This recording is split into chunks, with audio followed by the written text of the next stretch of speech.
For today's read-along, we will be reading The Velveteen Rabbit by Margery Williams with illustrations by William Nicholson. A copy of this book can be found on the Internet Archive.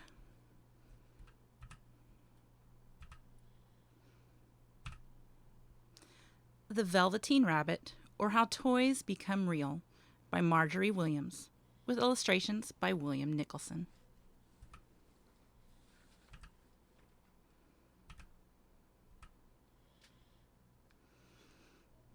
The Velveteen Rabbit, or How Toys Become Real. There was once a Velveteen Rabbit, and in the beginning he was really splendid. He was fat and bunchy, as a rabbit should be. His coat was spotted brown and white. He had real thread whiskers, and his ears were lined with pink sateen. On Christmas morning, when he sat wedged in the top of the boy's stocking with a sprig of holly between his paws, the effect was charming. There were other things in the stocking, nuts and oranges and a toy engine and chocolate almonds and a clockwork mouse. But the rabbit was quite the best of all. For at least 2 hours the boy loved him, and then aunts and uncles came to dinner, and there was a great rustling of tissue paper and unwrapping of parcels, and in the excitement of looking at all the new presents, the Velveteen Rabbit was forgotten. For a long time he lived in the toy cupboard or on the nursery floor, and no one thought very much about him. He was naturally shy, and being only made of velveteen, some of the more expensive toys quite snubbed him. The mechanical toys were very superior and looked down upon everyone else. They were full of modern ideas and pretended they were real. The model boat, who had lived through 2 seasons and lost most of his paint, caught the tone from them and never missed an opportunity of referring to his rigging in technical terms. The rabbit could not claim to be a model of anything, for he didn't know that real rabbits existed. He thought they were all stuffed with sawdust like himself, and he understood that sawdust was quite out of date and should never be mentioned in modern circles. Even Timothy, the jointed wooden lion, who is made by the disabled soldiers and should have had broader views, put on airs and pretended he was connected with the government. Between them all, the poor little rabbit was made to feel himself very insignificant and commonplace, and the only person who was kind to him at all was the Skin Horse.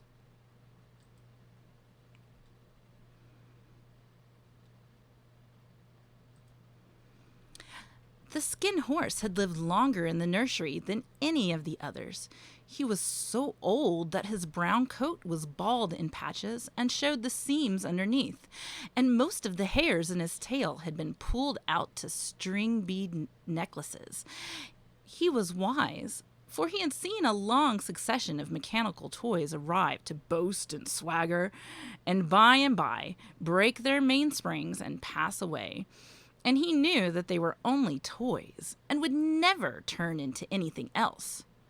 For nursery magic is very strange and wonderful, and only those playthings that are old and wise and experienced, like the Skin Horse, understood all about it. "What is real?" asked the rabbit one day, when they were lying side by side near the nursery fender, before Nana came to tidy the room. "Does it mean having things that buzz inside you and a stick-out handle?" "Real isn't how you are made," said the Skin Horse. "It's a thing that happens to you when a child loves you for a long, long time, not just to play with, but really loves you. Then you become real." "Does it hurt?" asked the rabbit. "Sometimes," said the Skin Horse, for he was always truthful. "When you are real, you don't mind being hurt." "Does it happen all at once, like being wound up?" he asked, "or bit by bit?"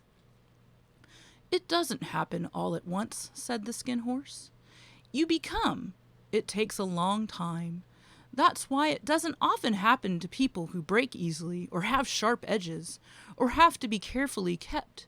Generally, by the time you are real, most of your hair has been loved off and your eyes drop out and you get loose in the joints and very shabby.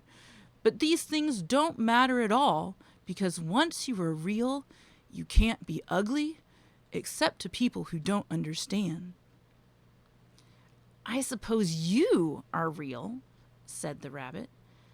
And then he wished he had not said it, for he thought the skin horse might be sensitive. But the skin horse only smiled. The boy's uncle made me real, he said. That was a great many years ago. But once you are real, you can't become unreal again. It lasts for always. The rabbit sighed. He thought it would be a long time before this magic called real happened to him. He longed to become real, to know what it felt like. And yet the idea of growing shabby and losing his eyes and whiskers was rather sad. He wished that he could become it without these uncomfortable things happening to him. There was a person called Nana who ruled the nursery. Sometimes she took no notice of the playthings lying about, and sometimes, for no reason whatever, she went swooping about like a great wind and hustled them away in cupboards. She called this tidying up, and the playthings all hated it, especially the tin ones. The rabbit didn't mind it so much, for wherever he was thrown, he came down soft. One evening, when the boy was going to bed, he couldn't find the china dog that always slept with him. Nana was in a hurry, and it was too much trouble to hunt for china dogs at bedtime, so she simply looked about her, and seeing that the toy cupboard door stood open, she made a swoop. "Here," she said, "take your old bunny. He'll do to sleep with you."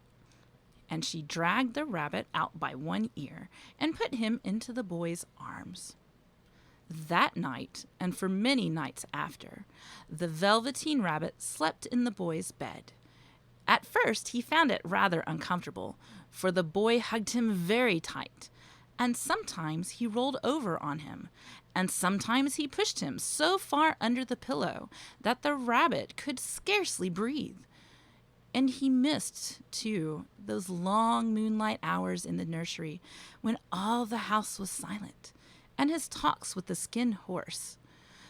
But very soon he grew to like it, for the boy used to talk to him and made nice tunnels for him under the bedclothes that he said were like the burrows the real rabbits lived in. And they had splendid games together in whispers when Nana had gone away to her supper and left the nightlight burning on the mantelpiece. And when the boy dropped off to sleep, the rabbit would snuggle down close under his little warm chin and dream, with the boy's hands clasped close around him all night long. And so time went on, and the little rabbit was very happy, so happy that he never noticed how his beautiful velveteen fur was getting shabbier and shabbier, and his tail coming unsewn, and all the pink rubbed off his nose where the boy had kissed him. Spring came, and they had long days in the garden, for wherever the boy went, the rabbit went too. He had rides in the wheelbarrow and picnics on the grass, and lovely fairy huts built for him under the raspberry canes behind the flower border. And once, when the boy was called away suddenly to go out to tea, the rabbit was left out on the lawn until long after dusk, and Nana had to come and look for him with the candle because the boy couldn't go to sleep until he was there. He was wet through with the dew and quite earthy from diving into the burrows the boy had made for him in the flower bed. And Nana grumbled as she rubbed him off with a corner of her apron. "You must have your old bunny," she said. "Fancy all that fuss for a toy." The boy sat up in bed and stretched out his hands. "Give me my bunny," he said. "You mustn't say that. He isn't a toy. He's real." When the little rabbit heard that, he was happy, for he knew that what the Skin Horse had said was true at last. The nursery magic had happened to him, and he was a toy no longer. He was real. The boy himself had said it. That night, he was almost too happy to sleep, and so much love stirred in his little sawdust heart that it almost burst, and into his boot-button eyes that had long ago lost their polish, there came a look of wisdom and beauty, so that even Nana noticed it next morning when she picked him up and said, "I declare if that old bunny hasn't got quite a knowing expression." That was a wonderful summer. Near the house where they lived there was a wood, and in the long June evenings the boy liked to go there after tea to play. He took the Velveteen Rabbit with him, and before he wandered off to pick flowers or play at brigands among the trees, he always made the rabbit a little nest somewhere among the bracken, where he would be quite cozy, for he was a kind-hearted little boy, and he liked Bunny to be comfortable. One evening, while the rabbit was lying there alone, watching the ants that ran to and fro between his velvet paws in the grass, he saw two strange beings creep out of the tall bracken near him. They were rabbits like himself, but quite furry and brand new. They must have been very well made, for their seams didn't show at all, and they changed shape in a queer way when they moved. One minute they were long and thin, and the next minute fat and bunchy, instead of always staying the same like he did. Their feet patted softly on the ground, and they crept quite close to him, twitching their noses, while the rabbit stared hard to see which side of the clockwork stuck out, for he knew that people who jump generally have something to wind them up. But he couldn't see it. They were evidently a new kind of rabbit altogether. They stared at him, and the little rabbit stared back, and all the time their noses twitched. "Why don't you get up and play with us?" one of them asked. "I don't feel like it," said the rabbit, for he didn't want to explain that he had no clockwork. "Ho!" said the furry rabbit. "It's as easy as anything." And he gave a big hop sideways and stood on his hind legs. "I don't believe you can," he said. "I can," said the little rabbit. "I can jump higher than anything." He meant when the boy threw him, but of course he didn't want to say so.